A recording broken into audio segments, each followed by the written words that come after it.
Years later, after the success of Dukes, studio president Jeff Robinoff had given Broken Lizard a suite of offices in the motel building on the Warner Brothers lot. Soon after we moved in, I met Jeff in his office, where he asked me what I wanted to do next. When I told him that we wanted to make a film about an international beer drinking team that competes against other countries' teams in beer games, he cocked his head. "You're serious, right?" "We have a great script," I said. Jeff nodded. "If you think it's great, I'm sure it is. Can you make it for $13 million? That's the lowest number we can make a movie for here, and I don't have to ask permission for that." I said, "Sounds like a good number, but Sony owns it." Jeff said that Sony owed him a favor, and within weeks, Warner Brothers had bought the rights to Beerfest, and Jeff had greenlit the movie. It was that easy. After years of running around raising money and navigating the roadblocks put up by various low-level development executives, this was different. This was rarefied air. We were talking to the boss, and the boss didn't want to talk about script notes. Thanks to the success of Dukes, Warner Brothers trusted us and proved it with a quick greenlight. As much as we wanted to shoot in Germany, economics dictated that we shoot closer to home. Since Warner Brothers had a new production relationship with New Mexico, we were asked to see if we could figure it out there. This would require doubling Albuquerque for Munich, so we adjusted the script so that the arena and frankly most of the Germany scenes would take place inside.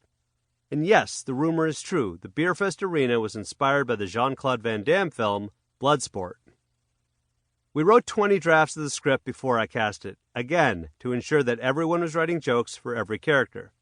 We needed brothers and felt that Eric and Paul were the most visually similar, so they got the parts of Todd and Jan Wolfhouse respectively. To round out the rest of the drinking team, we decided to create drinking specialists. We wrote a part for a scientist who would use science to devise faster ways to drink. We wrote a part for a gluttonous volume drinker who would be our anchorman in chugging contests. And we wrote a part for a beer game specialist, a ringer who knew his way around a quarter. Steve Lemmy had a high school friend named Finkelstein, who was a genetic scientist. The real-life Finkelstein told Steve that part of his job was to masturbate frogs to collect their sperm. We didn't need to add any comedy there. Lemmy modeled Finkelstein's hairstyle after Sean Penn's in Carlito's Way, which meant he had to shave 3 inches of male-pattern baldness into the front of his scalp, daily. On the weekends, Lemmy would let his hair grow back, but it created an ugly stubble effect that looked even worse. Lemmy actually encountered a few anti-Semitic encounters in Albuquerque, where guys called him Jew Boy. For a non-Jewish, half-Spaniard, half-Argentinian kid, that was surreal. One of our bigger friends at Colgate was nicknamed Landfill.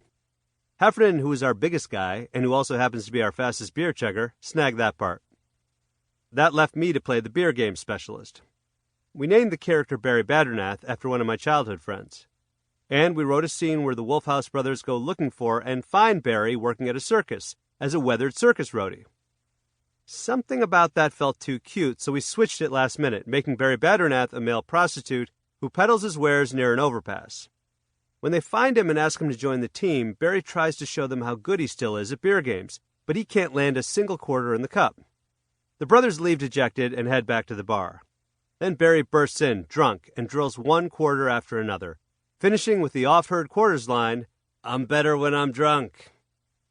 In addition to Broken Lizard, the cast included Donald Sutherland, Jürgen Prochnow, Monique, Cloris Leachman, Dukes and Club Dread alum MC Gainey, and Super Troopers alum Philippe Brennickmeyer.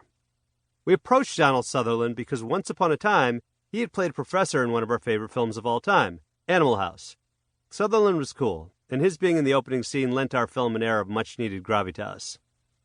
Cloris Leachman played Great Gam Gam, the boy's kindly grandmother, and was fully willing to go wherever the joke took her. I love Cloris, and I think the feeling was mutual because she would not allow us to shoot an inch of film until she and I kissed, in front of the crew, for 30 seconds every morning. I'm an actor's director. Jürgen Prochnow was dark and hilarious as Baron Wolfgang von Wolfhausen, the elder statesman of the Germans. The highlight for me was the scene where he's piloting the German team in a cramped submarine. He flips out on his guys for grab-assing before apologizing. "Sorry, I had a bad experience on a U-boat once." This, of course, was a callback to his legendary performance in the German submarine film, Das Boot. It was cool that he was willing to do that.